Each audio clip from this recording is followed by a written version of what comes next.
है Indu broadcasting private limited और आप देख रहे हैं इंडियन न्यूज, हर पल, हर क्षण, हर सच। नगर निगम भिलाई में शुक्रवार को सामान्य सभा की बैठक हंगामेदार रही, जहां शहर की सफाई व्यवस्था और पेयजल सहित कई मुद्दे गूंजे। नगर निगम भिलाई की सामान्य सभा में MIC में पास किए गए प्रमुख प्रस्तावों पर अंतिम मोहर लगाया गया। सभा में शहर की सफाई व्यवस्था को लेकर विपक्ष में हंगामा हो गया। इसके अलावा शहर में बनने वाली नई पानी टंकियों के लिए पाइपलाइन बिछाने की योजना के प्रस्ताव पर भी चर्चा हुई। वहीं शहर के भवनुआ भूमिया के क्षेत्रों का जियोग्राफिकल इंफॉर्मेशन सिस्टम आधारित ड्रोन से सर्वे और टैक्स बढ़ोतरी के लिए 3D नक्शा तैयार कर सॉफ्टवेयर तैयार करने की योजना बनाई गई। सफाई व्यवस्था को लेकर विपक्ष ने हंगामा करते हुए सदन में सवाल उठाए कि आखिर नया टेंडर क्यों पास नहीं किया गया। विपक्ष के सवालों का जवाब देते हुए महापौर नीरज पाल ने अवगत कराया कि आचार संहिता के कारण सफाई का नया टेंडर नहीं हो पाया।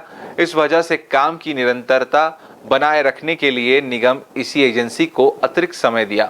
महापौर ने कहा कि आगामी 15 दिन बाद फिर सामान्य सभा रखी जाएगी, जिसमें सभी से राय मशवरा लेकर आगे कार्य योजना बनाई जाएगी। सभा में उसमें दो तरह के प्रस्ताव थे। एक प्रस्ताव था जो पिछले वित्तीय वर्ष में जो सफाई जो कंपनी कर रही थी, पहले विधानसभा चुनाव फिर लोकसभा चुनाव के कारण उसकी निविदा आगे नहीं बढ़ाई जा सकी थी। उसका टाइम एक्सटेंशन देने के लिए था कि अगली निविदा होने तक के, क्योंकि सफाई का काम बेहद जरूरी काम है और उसको बंद नहीं किया जा सकता। उसकी कंटिन्यूटी बनाए रखने के लिए उस प्रस्ताव को अगले निविदा होने तक के उसका समय अवधि बढ़ाने के लिए एक प्रस्ताव था। और दूसरा प्रस्ताव था जो अगले वित्तीय वर्ष के लिए नए टेंडर में हमको जाना है सफाई को लेकर, वो प्रस्ताव था। सदन पुरानी जो व्यवस्था थी उससे असहमत थी, कुछ उन्होंने बताई है।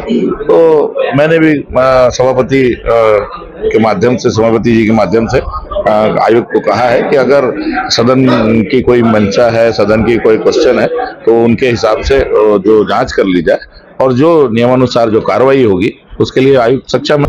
न्यू वीडियोस की अपडेट पाने के लिए सब्सक्राइब करें इंडियन न्यूज को और बेल आइकन को दबाएं।